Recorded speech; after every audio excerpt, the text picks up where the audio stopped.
मैं माइन करने वाला हूँ 100 बाय 100 का एरिया सीधे बेडरॉक तक, और हम देखेंगे इससे मुझे कितनी लूट मिल सकती है। और इतने सारे ब्लॉक्स को माइन करने के लिए हम माइनिंग के ऐसे मेथड्स का इस्तेमाल करेंगे जिनके बारे में आपने कभी सुना भी नहीं होगा। और सबसे पहले हमें एक बड़ी सी जगह को ढूंढने की जरूरत है जहाँ पे हमारा पूरा 100 बाय 100 का होल बनेगा, और ये जगह मुझे परफेक्ट लग रही है। इसलिए अब इस बॉर्डर के अंदर आपको जो भी एरिया दिख रहा है हम पूरे तरीके से बेडरॉक तक माइन करने वाले हैं। तो हमारा पहला माइनिंग मेथड होगी नॉर्मल माइनिंग, पर को इसको और भी ज्यादा तेज करा जा सकता है। हम सिंपली बना सकते हैं बीकन्स, और इन सब पर मैंने लगा दिए हेस्ट 2। इन बीकन्स को लगाने के बाद ये एरिया बहुत ज्यादा अच्छा लग रहा है, लेकिन वो मेन पॉइंट नहीं है। अब हमारी माइनिंग स्पीड है ये, तो मैं जस्ट यहाँ की सारी मिट्टी हटा देने वाला हूँ।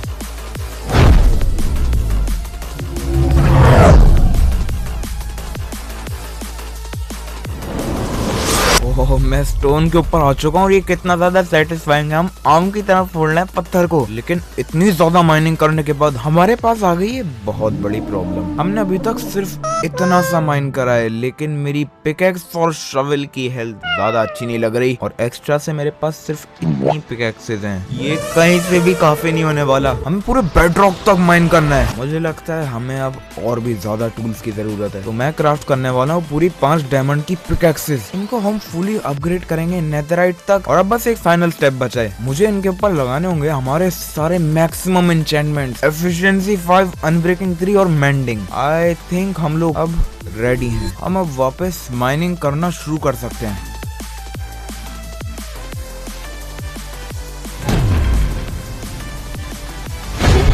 अब हमारी बहुत अच्छी प्रोग्रेस हो रही है। हम ऑलरेडी पहले से डबल नीचे आ चुके हैं। बस इससे पहले कि हम लोग और ज्यादा नीचे जाएं, मैं बताना चाह रहा था कि मैं हमारे सारे ओर्स को अभी तक सिल्क टच से ब्रेक कर रहा हूँ। अब इन सब को रखने की तो हमारे पास एक ही जगह है, और वो है इस बड़ी सी फर्नेस के ऊपर। बस मुझे इसकी आग के अंदर नहीं घुसना है। एनीवेज, मैं इसके ऊपर प्लेस करने वाला हूँ हमारे सारे ओर्स, और अभी तक हम लोगों ने इतने सारे ऑलरेडी कलेक्ट कर लिए हैं, लेकिन ये तो सिर्फ शुरुआत के आइटम्स हैं। बाद में जाके हम इसके अंदर बहुत ज्यादा रेयर ब्लॉक्स भी ऐड करेंगे, और आखिरी में सबको माइन करेंगे फॉर्चून 3 की पिकैक्स से। पर इस सब के बाद हम अपनी माइनिंग को फाइनली शुरू कर सकते हैं। ये कौन?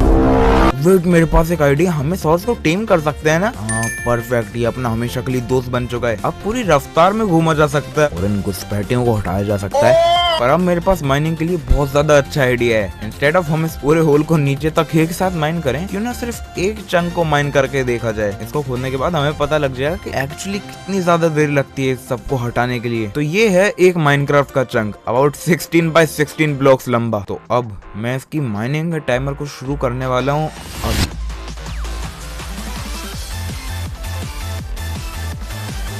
हम ऑलरेडी डीप स्लेट तक आ चुके हैं। मेरी एक्सपेक्टेड से अभी कम ही देर लग रही है, और इतना नीचे आकर ये क्या मिला है हम लोगों को? हमारा पहला डायमंड। लेकिन मैं अभी डिस्ट्रैक्ट नहीं हो सकता, मुझे जल्दी से जल्दी इस चंक को माइन करना पड़ेगा। और गाइस, आई थिंक हम लोग ऑलमोस्ट बेडरॉक तक आ चुके हैं। यहाँ नीचे बहुत बड़े लावा के पूल्स हैं। ओके, उस प्रॉब्लम से बाद में निपटा जाएगा। यहाँ पे मुझे और भी ज्यादा डायमंड दिख रहे हैं। अभी मेरा मेन गोल है इस चंक को माइन करना। उसके लिए आई थिंक हम प्लेस कर सकते हैं, और बहुत ज्यादा ध्यान से करना होगा ये। और सैंड का सबसे बड़ा बेनिफिट होता है कि ये फॉल करती है, जो कि डिस्ट्रॉय कर देता है हमारे पूरे लावा को, बिल्कुल ऐसे करके। तो अब अगर मैं सबको बीच में से हटाऊं, ये पूरा स्पेस हो चुका है कम्प्लीटली सेफ, जिससे कि पहुंचा जा सकता है सबसे नीचे के बेडरॉक तक। लेकिन अब इस पूरे चंक को माइन करने में हमें लगे अबाउट 3 घंटे। मैं जानना भी नहीं चाहता इस पूरे होल को माइन करने में कितनी ज्यादा देर लगेगी। वो चंक कंपैरिजन में कितना सा है। एटलीस्ट अब हमारे पास हैं बहुत सारे नए ओर्स, और इन सबको फाइनली अपनी सही जगह पर प्लेस करा जा सकता है। तो ऑलरेडी नीचे तक पहुंचने पर यहाँ पर अब फाइनली डायमंड्स लगे हैं, लेकिन अब चंक भी माइन हो गया और हमारे ओर्स भी लग गए। इसका सिर्फ एक ही मतलब है, माइनिंग वापस चालू। और गाइस, सच में बहुत ज्यादा टाइम लग रहा है इसको माइन करने में। मुझे नीचे जाते जाते ये भी मिला। हमें प्रोबेबली उसको पूरे तरीके से ढकना पड़ेगा, लेकिन अभी के लिए मुझे माइन करने होंगे बहुत सारे ओर्स। तो अब जब हमने ये कर देखा है, कोशिश करते हैं सीधे डीप स्लिट तक पहुंचने की। तो ये क्या निकल के आ रहा है जमीन में से? आई थिंक ये एक एमेथिस्ट जियोड है। अरे हाँ, ये किसी केव से अटैच नहीं है। व्हाट? अब गाइस, जिनको नहीं पता है, ये दिखने में तो बहुत अच्छा लगता है, लेकिन एक्चुअली में ये जगह है कम्प्लीटली फालतू। तो आई थिंक हम लोग उसको इग्नोर कर सकते हैं। और अब हम इतनी ज्यादा माइनिंग कर रहे हैं, मुझे पता भी नहीं है मैं क्या चल रहा है, मतलब मैं अभी कर क्या रहा हूँ। ये मैंने म्यूजिक डिस्क लगाई और घोड़े के साथ नाचना शुरू कर दिया। अब मैं डीप स्लेट देखना शुरू हो रहा हूँ और पता चलता है कि हमारे होल के डायरेक्टली नीचे एक बहुत बड़ी केव, और ये इतनी बड़ी है कि इसके अंदर एक अंडरग्राउंड लेक है। ऐसा होता ही कैसे है? एटलीस्ट हम उसके अंदर डुबकी लगा सकते हैं। ये और क्या क्या, अरे ये क्या है? एटलीस्ट लगता है हमारा घोड़ा मजे ले रहा है। पर ये वीडियो का वो पार्ट है जहाँ पे चीजें गलत होना शुरू होती हैं, क्योंकि मेरी माइनिंग स्पीड इतनी हल्की हो चुकी है। एक्चुअली हमारी बीकन बहुत ज्यादा ऊपर है, उनको नीचे मूव करा जाए। अब हम अपने स्टोन को तो अच्छे से माइन कर पा रहे हैं, लेकिन डीप स्लेट, हाँ ये बहुत ज्यादा हार्ड मटेरियल होता है। बीकन के फुल मैक्सिमम इफेक्ट के बाद भी हम इतनी ज्यादा देर में माइन कर रहे हैं और मुझे इतने सारे ब्लॉक्स को खोदना पड़ेगा। इसका मतलब ये तो इम्पॉसिबल है। इसलिए हमारे माइनिंग के दूसरे तरीके का नाम है मॉस माइनिंग। मैं जानता हूँ ये अजीब और गरीब लग रहा होगा सुनने में, लेकिन अगर एक मॉस ब्लॉक को ग्राउंड पर लगा के बोन मील करा जाए, वो स्प्रेड करता है, जो कि हमारे डीप स्लेट को और भी ज्यादा मॉस ब्लॉक्स में कन्वर्ट कर देता है, और ये ब्लॉक हमारे हो के साथ इंस्टेंटली माइन करा जा सकता है। बढ़िया, हमें ऑलरेडी एक लश ट्री मिल गया। ये हमारे प्लान में बहुत ज्यादा इंपॉर्टेंट है, क्योंकि अगर हम इसके नीचे खोदें, यहाँ पर लगी हुई है अलग ही तरीके की डर्ट, और बहुत ज्यादा नीचे जाते आते हम एंटर कर जाते हैं एक लश केव में। और ये जगह नेक्स्ट लेवल, ऐसा लग भी नहीं रहा हम लोग वही सेम दुनिया के अंदर हैं। यहाँ पे तो अभी कोई मॉन्स्टर भी नहीं है, लेकिन यहाँ पर क्लियरली दिख रहा है कि ये पूरी बनी हुई है मॉस ब्लॉक से। तो पूरी की पूरी केव उठा देने के बाद अब मेरे पास है पूरा शल्कर बॉक्स, जो कि भरा हुआ है मॉस ब्लॉक से। जितने की जरूरत है तो उससे भी ज्यादा है। फिर रात का इंतजार करने के बाद मुझे उड़ानी होंगी बहुत सारी स्केलेटन, क्योंकि ये ड्रॉप करती हैं बोन्स, और इनका इस्तेमाल करके हम क्राफ्ट कर सकते हैं अपना सारा बोन मील। ओके, अब हमारे पास वो सब चीज है जिससे ये मेथड वर्क करेगा। तो मैं एक्चुअली दिखाता हूँ हम कैसे करने वाले हैं। पहले तो मुझे पूरी केव के थ्रू आउट अपना मॉस ब्लॉक प्लेस करना होगा, कुछ ऐसे करके। और अब सिर्फ बचता है हमारा आखिरी काम। मैं इस लाल शल्कर से निकालने वाला हूँ कुछ बोन मील, और देखते हैं ये काम करता है कि नहीं। ये काम कर गया, हमारा डीप स्लेट मॉस में बदल जा रहा है। बेस्ट पार्ट तो ये हमारे किसी भी और को कन्वर्ट नहीं करता, तो जीरो वेस्टेज है। और ये प्रॉब्ली मेरा फेवरेट माइनिंग मेथड है, क्योंकि बाय द एंड हम लोगों ने यहाँ पर एक पूरा जंगल खड़ा कर दिया है। ऐसा लग रहा है मैंने कुछ नया ही बायोम इन्वेंट कर दिया है अभी तो। लेकिन अब बारी आती है सबको माइन करने की, और मेरे पास इतने सारे होस्ट तो है नहीं, तो क्यों ना उनको भी क्राफ्ट कर लिया जाए। और इन सब पे लगा लेते हैं अनब्रेकिंग 3 और देखते हैं हमारी कितनी स्पीड बनती है। ये क्या चल रहा है यहाँ पे? पहले इतना तेज माइन कर रहे थे और अब ये तो सीधे तबाही है। मैं डेफिनेटली इस मेथड से दबा के माइनिंग करने वाला हूँ, और उसकी वजह से हमारी बहुत सारी प्रोग्रेस हो रही है। लेकिन सैडली आखिर में जाकर मेरा सारा बोन मील खत्म हो चुका है। मेरे पास ये 2 पीसेज हैं। आई डोंट थिंक इससे कुछ भी करा जा सकता है। और हाँ, इससे पहले कि हम अपने अगले और आखिरी मेथड पर मूव ऑन करें, मुझे हमारे सारे ओर्स को उठा लेना चाहिए। मतलब डायमंड्स ऐसे ही पड़े पड़े हैं। वैसे एक्चुअली अब जब ओर्स की बात चली रही है, क्यों ना इन सबको एक्चुअली में प्लेस कर दिया जाए। मेरे पास अब बहुत सारे पड़े हुए हैं, और मैं मजाक नहीं कर रहा। लिटरली यहाँ पर इस चेस्ट को खोल के देखिए तो मेरे पास है ये, और हाँ ये वाली चेस्ट भी इतना एक्चुअली लगा हुआ है, प्रॉब्ली उससे 4 गुना ज्यादा है। ओके, हाँ मुझे इसको प्लेस करने की जरूरत है। मैं लिटरली अभी किसी भी और को कहीं भी डाल रहा हूँ। और कंप्लीट, हमने अभी तक कलेक्ट करे हैं इतने और। ये क्या है? अब मेरा भी मूड होने लगा है इसको फॉर्च्यून 3 की पिकेक्स से माइन करने का। लेकिन हम लोग को इंतजार करना पड़ेगा ताकि ये और भी ज्यादा लंबा हो और हमें मैक्सिमम लूट मिले। इसको माइन करने के बाद पता नहीं हमारे पास कितने सारे मटेरियल्स होंगे। और गाइस, इतनी ज्यादा माइनिंग के बाद हमने कितनी सारी केव्स को खोल दिया है। बहुत ज्यादा डेंजरस है, तो हम इसको जादू से बंद कर सकते हैं। लेकिन अब चीजें सीरियस होना शुरू होती है, क्योंकि मुझे अभी बहुत सारी माइनिंग करनी है और शुरू करना होगा मेथड नंबर 3, जो की है बहुत ज्यादा डेंजरस TNT की रेडस्टोन मशीन्स का इस्तेमाल करना। ये मशीन है चलती फिरती TNT की ड्रॉपर, और अपने रास्ते में आने वाली हर चीज को ये तोड़ देती है। बस प्रॉब्लम ये है, इसको बनाना इतना भी ज्यादा आसान नहीं होने वाला। तो उसके सारे मटेरियल्स को कलेक्ट करने के लिए हमें लिटरली निकलना पड़ेगा एक एडवेंचर पे। सबसे पहले अगर हम अपने होल से थोड़ा बाहर जाएं, देखा जा सकता है यहाँ पर स्लाइम स्पॉन होना शुरू हो रहे हैं, जो कि परफेक्ट है। मुझे लिटरली इस चीज की जरूरत है, और इनको यहाँ पे उड़ाना बहुत ज्यादा इफेक्टिव है, क्योंकि ऑलरेडी इतने से स्लाइम से मुझे 15 बॉल मिल गई। बस और कलेक्ट करने से पहले मैं इस पानी से निकलूं। और एनीवे, सिर्फ एक स्लाइम को उड़ाने के बाद इतनी अच्छी लूट मिली, तो मैं तो यहाँ पर टाइम लगा के जल्दी से जल्दी इनफ मटेरियल को कलेक्ट कर सकता हूँ। और ऑनेस्टली इसके अंदर हद मजा आ रहा है। तो अबाउट पूरे 2 घंटे तक ये चीज करने के बाद हमारे पास डेफिनेटली इनफ मटेरियल्स हैं जिनसे क्राफ्ट हो सकते हैं स्लाइम ब्लॉक्स, बिल्कुल ऐसे करके। पर इतनी आसान तोड़ने होने वाली है हमारी मशीन। हमें बनानी होगी sticky piston, observers, detector rails और रिपीटर्स। तो हमने अभी तक अपने सारे स्लाइम ब्लॉक्स और रेड रेडस्टोन के आइटम्स को कलेक्ट कर लिए। अब आते हैं हमारे अजीब मटेरियल जो कि मिलते हैं सिर्फ इस विंडो पर ठुकने से। एक सेकंड, क्या? जो कि मिलते हैं बड़े से समुंदर के बीच में और इनको बुलाया जाता है कोरल फैंस। तो मैं काटने के लिए इनको सीधे कैंचियां ले आया हूँ। और क्या ये कटता है? नहीं कटता भाई। और रुको, मैं लिटरली अपने स्विफ्ट टच के शवल से इसको माइन कर सकता हूँ। बस प्रॉब्लम ये कि माइनक्राफ्ट के अंदर अबाउट 5 टाइप्स के कोरल फैंस होते हैं। मुझे नहीं पता कौन सा वाला काम करने वाला है, तो आई थिंक कोशिश करते हैं सारे येलो वालों को कलेक्ट करने की। फाइनली हम लोग एटलीस्ट अब हमारे पास 35 कोरल फैंस आ चुके हैं। मुझे इतने ज्यादा की भी जरूरत नहीं थी। उसके बाद बहुत ज्यादा गहरी गुफा में जाकर मुझे इस लावा के ऊपर डालना होगा पानी, जिससे बन जाता है अपना ऑब्सिडियन, और ये बहुत ज्यादा इंपॉर्टेंट है हमारी मशीन के लिए। उसके बाद क्राफ्ट करनी है भर के माइन कार्ड्स, और फाइनली डिग करनी है सैंड, जिसको गन पाउडर के साथ मिलाने के बाद हमारे पास है अपना आखिरी मटेरियल TNT। और ये रहे वो सारे ब्लॉक्स जिनकी हमें जरूरत पड़ने वाली है। और अब फाइनली देखते हैं कि मैं अच्छे से अपने रेडस्टोन को कर पाता हूँ या गुल्ली कर देते हैं हम यहीं पे। सबसे पहले तो हमें आ जाना होगा ग्राउंड से 10 ब्लॉक्स ऊपर, क्योंकि हम नहीं चाहते अपनी मशीन अपने आप को ही फाड़ ले। और ये वो जगह होने वाली है जहाँ पे हमारी पहली मशीन होगी, तो उसके लिए थोड़ी सी स्पेस बना लेते हैं। सबसे पहला मटेरियल सीधे TNT, उसके ऊपर एक वॉल, फिर ऑब्जर्वर, स्लाइम ब्लॉक्स, उछलना कूदना, ताकि मैं लिटरली इनको सही पोजीशन में लगा पाऊँ। फिर डिटेक्टर रेल के ऊपर एक माइन कार्ड। ओके, ये कौन सी मशीन बन रही है भाई? जूस वाली गाड़ी। उसके बाद अपने शो का स्टार कोरल फैन, जो बेचारा अपना रंग बदलने वाला है, पानी नहीं है, तो सैड। फिर और भी ज्यादा स्लाइम लगाने के बाद ये मशीन एक्चुअली में ऐसा लग रहा है कुछ कर पाएगी। उसके बाद फाइनल पार्ट आता है इसको लॉन्च करने के लिए कैनन बनाना। ये लिटरली इसको शूट करके आगे की तरफ भेजेंगी, और डन, ये बन गया अपना TNT ड्यूपर। और ये probably one of the most dangerous machine है गेम के अंदर। लेकिन अभी तक इसके अंदर एक बहुत बड़ी फॉल्ट है, क्योंकि देखा जाए ये मशीन आगे जाके उस दीवार में नहीं टुक जाने वाली है। हमें तो ऐसा चाहिए कि बार बार इधर घूमती रहे ताकि नीचे तक TNT एक्सप्लोड हो सके। इसलिए एग्जैक्टली उसके ऑपोजिट एंड पे हमें बनाना होगा एक रिवर्सर, जो कि इसको वापस उल्टा भेजता है और ऐसे करके बीच में पिंग पोंग बॉल की तरह बाउंस करती रहती है। एटलीस्ट ये बहुत ज्यादा सिंपल है और हमें पूरी की पूरी कॉम्प्लिकेटेड मशीन नहीं बनानी पड़ रही है। पर डन, ऑलरेडी ये पूरी तरीके से प्रिपेयर हो चुकी है। इसको रेडी करने के लिए फाइनल चीज है अपने सारे नीचे के ब्लॉक्स को हटा देना और तैयार। लेकिन अब डरावनी चीज आ चुकी है, ऑन करके देखना है और होपफुली हर चीज को ना दे। ये काम कर रही है। और रुको, ये एक्चुअली काफी अच्छा है, इतना TNT प्लेस हुआ, ज्यादा TNT प्लेस हो गया भाई, और ये वर्क कर रही है। लेकिन रुको, सबसे बड़ा क्वेश्चन ये, क्या ये वापस रिवर्स होगी या फिर यहीं पर टूट जाती है?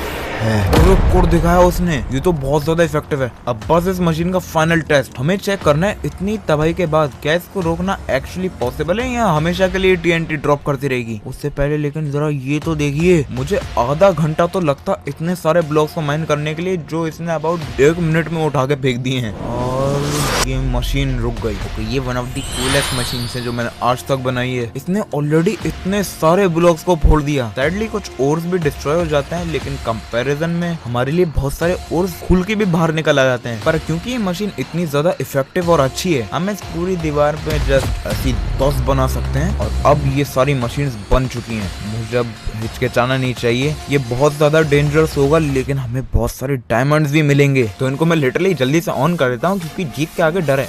एक सेकंड का। एनीवेज, मैं सारी मशीन को खोल रहा हूँ। ये सबसे खतरनाक चीजों में से एक होने वाली है जो मैंने आज तक करी है। बस ये जल्दी से काम कर। हमारा घोड़ा, कोई हमको अस्पताल पहुंचा दो भैया। नहीं, ये तो चलने लगी, मैं इसको बचाऊंगा कैसे? अरे नहीं। ओके, हमारे पास कोई चॉइस नहीं है, मैं ऐसे ही नहीं उड़ने देने वाला अपने दोस्त को। हम अभी के लिए इस पानी के अंदर आ चुके हैं। मैं कोशिश कर रहा हूँ जितना हो सके उतना कोने के अंदर आ जाएं। हम तक ऑलमोस्ट TNT पहुंच चुका है और गया TNT। ओके, हमें अब निकलने की जरूरत है यहाँ से। ये एक जंग का मैदान है। घोड़े इतने ज्यादा स्लो कैसे हो सकते हैं पानी के नीचे? ओके, हम नीचे वाली केव्स में एंटर कर रहे हैं। ऊपर मुझे अभी तक बहुत जोरों से TNT की आवाज आ रही है। कहते हैं हम बिल्कुल कोने में ना। हाँ, ये वही वाला चंक है, मतलब इस कोने के ऊपर कभी भी TNT नहीं पहुँचने वाला। और हमने बचा लिया अपने घोड़े को। ऊपर आके देखता हमने इस चीज को एस्केप कर लिया। बाप रे, कितनी लेयर्स ऑलरेडी माइन हो चुकी हैं। और रुको, एक मशीन टूट गई। ओके, मैं उसको फिक्स कर दूंगा। लेकिन अब इसे बोलते हैं माइनिंग। और सैडली वो डायमंड नहीं, कुछ डायमंड्स और मटेरियल्स वेस्ट हो रहे हैं, लेकिन अब मैं क्या ही बोल सकता हूँ, इतना आसान हो गया हमारा काम। और ऊपर से एक्चुअली देखा जा सकता है ये कितना ज्यादा इफेक्टिव है। हमारी मशीन्स रुकने ही नहीं वाली जब तक मैं बोलूँ ना। पर हम अभी तक एक एक चीज कर सकते हैं, ऐसे बैठे रहने के बजाय जब तक सारा TNT ड्रॉप हो रहा है हम बीच बीच में से इन गैप्स में से अपने ओर्स को निकाल सकते हैं ताकि डिस्ट्रॉय होने से पहले मैक्सिमम लूट मिल जाए। ये बहुत ज्यादा डेंजरस है और ऐसा लग रहा है कि मैं एक बैटल फील्ड के बीच में हूँ, पर हमें रिस्क लेना ही पड़ेगा। पर ये एक्चुअली बहुत ज्यादा एक्साइटिंग है, हमें डायमंड्स मिल रहे हैं और अपने ऊपर TNT भी एक्सप्लोड हो रहा है। माइनिंग इस ज्यादा खतरनाक तरीके से कभी भी नहीं हुई है, वो भी हार्ड कोर में, और इतनी सारी देर बाद हम पहुंच चुके हैं पूरे बेडरॉक तक। ये पूरी लेयर खाली हो चुकी है और हमारा घोड़ा बच गया। ओके, ये one of the best part है इस चीज के। पता नहीं होता यार मैं क्या करता है इसके बिना। और इतनी बमबारी के बाद हमने ये तबाही बनाई है, लेकिन इससे ऐसे बहुत सारे ओर्स खुल चुके हैं जिनको पहले ढूंढना इम्पॉसिबल था। तो अब पहले के कंपैरिजन में बहुत ही ज्यादा कम ब्लॉक्स बचे हैं, लिटरली कुछ लेयर्स बराबर होंगे। तो अब हम इनको डायरेक्टली खुद से माइन भी कर सकते हैं अपनी पूरी केव को कम्प्लीटली खाली कर देने के लिए। सैडली गाइस मैं वो जो दीवारों के ऊपर ओट्स लगे हैं उनको नहीं उठा सकता क्योंकि वो अपने 100 बाय 100 होल के अंदर नहीं है, लेकिन जैसी वीडियो खत्म होगी मैं मजे लेने वाला हूँ यहाँ पर। हम बेडरॉक तक पहुँच गए, पूरा होल बन चुका है। बस इसको और भी ज्यादा अच्छा करने के लिए हम अपनी सारी वॉल्स को पूरी तरीके से कवर कर सकते हैं ताकि ये बहुत ही ज्यादा क्लीन हो। और हमने कर दिखाया, हमने आज माइन कर दिया पूरा 100 बाय 100 का होल सीधे बेडरॉक तक। इस सब के थ्रू मेरी पक्की दोस्त भी हो चुकी है अपने घोड़े के साथ, इसलिए मैं उसे दे देने वाला हूँ ये डायमंड आर्मर। और अब से भाई ये यहाँ का लीडर है, डॉन बनना मुझे। लेकिन ये सीधे पागलपन लग रहा है। नॉर्मली ग्राउंड के बीच में इतना बड़ा होल, मुझे नहीं पता था हम इतना ज्यादा नीचे जाते हैं एक्चुअली में। लेकिन गाइस ये बेडरॉक पर वॉक करना थोड़ा सा मुश्किल होता है ना, मतलब इतने ज्यादा ऊपर खापर लैंड पे मैं आज तक नहीं चला हूं। तो इस एक चीज को फिक्स करने के लिए हम ले सकते हैं सैंड, उसको स्मेल्ट करा जा सकता है ग्लास में, और इन बेचारे स्क्विड से थोड़ा सा काला रंग निकालने के बाद बनाया जा सकता है ब्लैक स्टेन्ड ग्लास। और मैं इसका इस्तेमाल करूंगा हमारे पूरी बेडरॉक के लेयर को फ्लैट करने के लिए। और ये सिर्फ हमारे लैंड को फ्लैट ही नहीं करेगा, इसकी वजह से नीचे मॉब स्पॉन भी नहीं होंगे। और मैंने अभी तक अबाउट आधा प्लेस कर दिए और फर्क है इतना। ओके, ये बहुत ही ज्यादा अच्छा लग रहा है देखने में। और एक्चुअली मैं ऊपर उड़ रहा हूँ, अभी तक हमारी बीकन्स काय के लिए लगी हुई, यहाँ पे एक ब्लॉक नहीं बचा हुआ है माइन करने को। तो उन सबको हटाने के बाद ये महीना बाद अब थोड़ी साफ सफाई चल रही है। बस फाइनली अपने सारे ग्लास को कंप्लीट कर देते हैं। और ये अलग सी फ्लोर लग रही है, एक्चुअली बहुत ज्यादा मजा आ रहा है इसके ऊपर वॉक करने में। और एंड में जाके ये ऐसी दिखती है। अब हमारे पास लिटरली इतनी ज्यादा बड़ी जगह है कुछ भी करने के लिए। मतलब कोई सोचो यहाँ पे क्या क्या नहीं करा जा सकता। हम जितना चाहे उतना TNT फाड़ सकते हैं, रेडस्टोन मशीन्स को भी टेस्ट कर सकते हैं, और पता नहीं कौन से अजीब और गरीब एक्सपेरिमेंट मुझे डेफिनेटली रिकमेंड करना है। इतने ज्यादा स्पेस के साथ मैं क्या करूँ। वैसे गाइस अब मैं सोच रहा हूँ लिटरली इतना बड़ा गड्ढा है और इतनी ज्यादा अच्छी भी जिंदगी नहीं है अपनी घोड़ी की, यहाँ पे कोई और मॉब भी नहीं है। तो एक काम करते हैं, मैं उसको यहाँ पर नहीं छोड़ सकता, हम उसे ले जाने वाले हैं अपने घर। ओ रुको, मैं एक्चुअली भूल गया था, घोड़े उड़ नहीं सकते वाट। और हम आ चुके हैं बाहर और मैं उसको ले जाने वाला हूँ घर। अरे या घोड़े पानी के ऊपर नहीं तैरते। ओके सारी आर्मर के साथ वो अभी के लिए सेफ है। इससे पहले कि मैं उसे वापस घर लाऊं, हम इस वीडियो में आखिरी बार प्लेस कर सकते हैं अपने सारे ओर्स को। और ये डेफिनेटली सबसे ज्यादा मजेदार लूट है, मतलब डायमंड्स ही डायमंड्स, गोल्ड। तो ये लग गए 100 बाय 100 होल के सारे ब्लॉक्स, जो कि हैं अबाउट इतने। लेकिन अब गाइस फाइनली बारी आ चुकी है सबसे ज्यादा एक्साइटिंग पार्ट की। हम इस सब को माइन कर सकते हैं फॉर्च्यून 3 की पिकैक्स से। ओके, 1-2 माइन करो, मुझे कितने डायमंड मिल रहे हैं। और एक्चुअली इसको माइन करने में बहुत ज्यादा टाइम लगने वाला है ना, मैं पर जल्दी से। और अब माइन हो चुके हैं सारे ब्लॉक्स। इन्होंने मुझे इतनी ज्यादा एक्सपी दी, मेरी पिकैक्स लिटरली मैक्सिमम ड्यूरेबिलिटी पे वापस पहुंच गई। और इन चेस्ट में रखी हुई है हमारी सारी लूट। अब फाइनली रिवील की बारी। सबसे पहले है हमारा सारा रेडस्टोन, जिसकी ऑलरेडी मेरे पास कभी नहीं थी, पर ये है लैपिस, जो कि एक्चुअली बहुत ज्यादा यूजफुल होगा सारी इंचेंटिंग करने के लिए। हमारे पास इसकी अब 2 से भी ज्यादा पूरी भरी हुई चेस्ट है। और अभी लंबा सा बंडल क्या हो सकता है, वेल